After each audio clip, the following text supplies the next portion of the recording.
Hello students, welcome to my channel English All New Academy. This video deals with a poem from Standard 9 Beehive. Poem is Wind. The video gives you stanza-wise explanation and figures of speech. Before we begin the poem, I request you to subscribe my channel and press the bell icon. Let's try to understand what does wind signify in this poem. In this poem, wind signifies troubles and difficulties that we come across in our life. Let's try to understand the poem.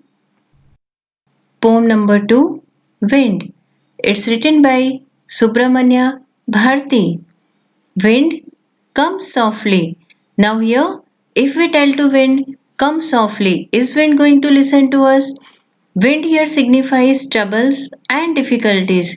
So as we are telling to wind to come softly, wind is not going to listen to us. Similarly, troubles and difficulties, they are a part of our life and we have to be ready, we have to be prepared to face them and to overcome all the difficulties. So through the symbol of poem, the poet has tried to help us understand that we should not be afraid of the troubles and we should be brave enough to face all the troubles and overcome all the difficulties. Don't break the shutters of the window. Now the poet is telling to the wind, don't break the shutters of the windows. Don't scatter the papers. Don't throw down the books on the shelf. Now here, if we tell to the wind all these things, then is the wind going to listen to us? Wind is not going to listen to us. It will blow strongly and then we'll see that all the papers are scattered and the shutters of the windows also will be broken. So here it means we cannot tell to the troubles that don't come in my life. Don't disturb me. Don't cause any kind of destruction. Means we have to be brave enough, we have to be firm. There, look what you did. You threw them all down. You tore the pages of the books. You brought rain again. You are very clever at poking fun at weaklings. Now, here, to poke fun at somebody means to make fun of somebody. Weaklings means weak people. Now, here, if we say to the wind that don't come, don't break the shutters, is the wind going to listen? No. Wind doesn't listen and wind blew strongly and what happened? All the papers, all the books are thrown, pages of the books are torn, and again there is rain. Then the person blames to the wind. See, you are very clever at making fun of weak people. But here the poet wants to convey the message that we should not be weak, we should be strong enough, and we should be ready to face any trouble and we should be ready to overcome any difficulty in life. So, like wind, troubles, and difficulties are also not going to listen to us. Frail crumbling houses, crumbling doors, crumbling rafters, crumbling wood, crumbling bodies, crumbling lives, crumbling hearts. The wind god winnows and crushes them all. Here, frail means weak and delicate, something that is not strong enough. Crumbling also means that can be easily broken, that can easily fall apart into pieces. So, here, if the person is not, we can say, prepared to face the wind, then what will happen?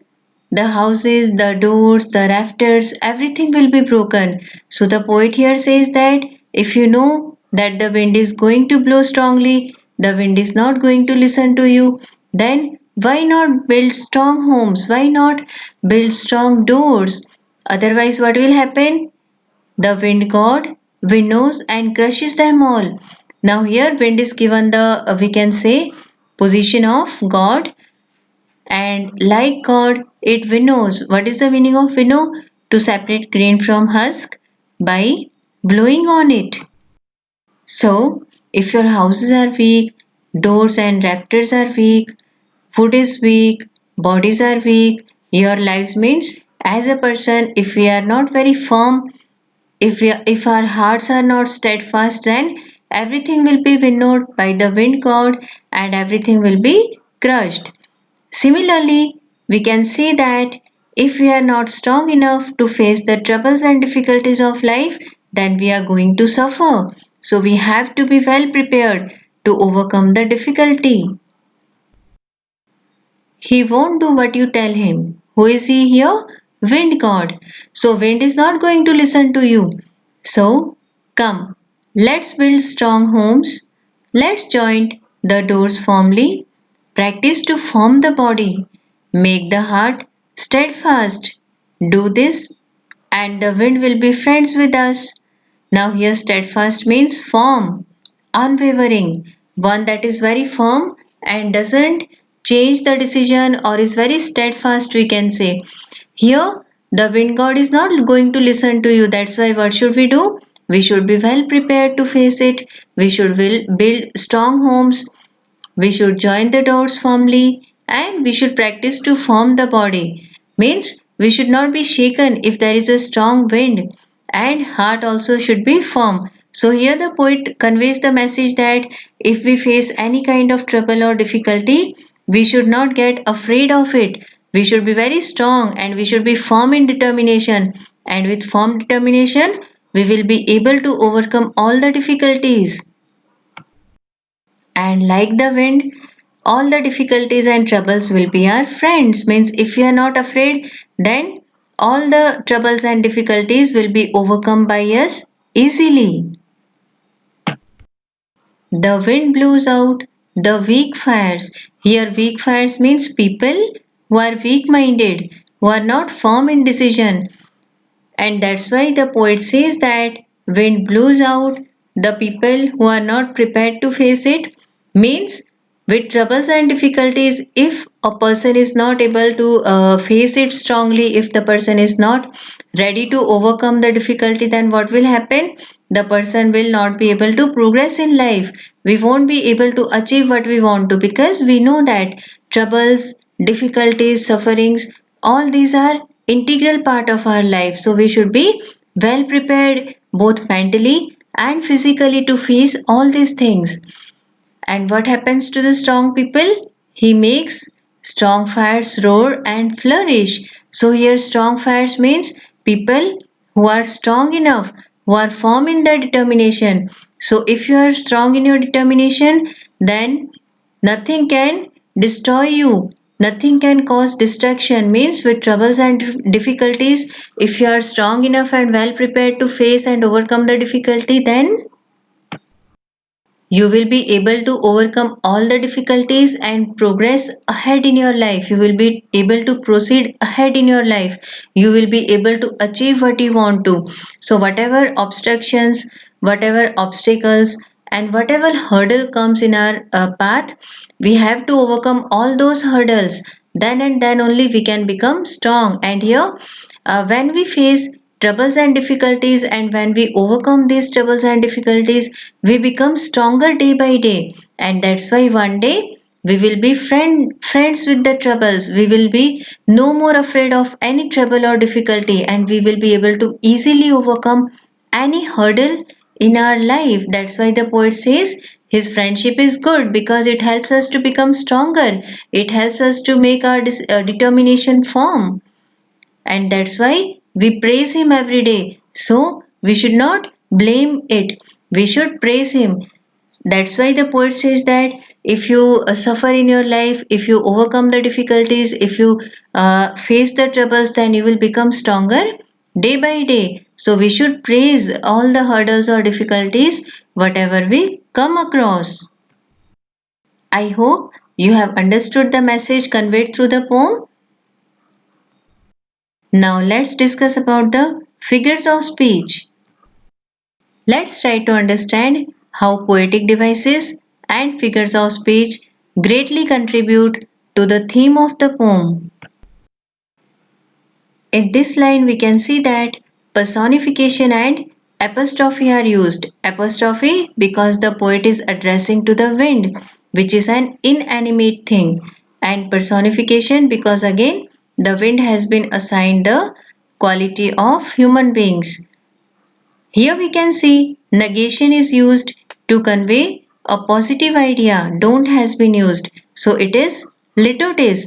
And don't break the shutters of the windows. So the poet is talking to the wind as if he is talking to a person. That's why personification. Don't scatter the papers. Again, negation is there, so litotes, and personification because again the poet is talking to the wind as he is talking to human being. Again, negation is used, so litotes, and the wind is endowed the human quality. That's why personification.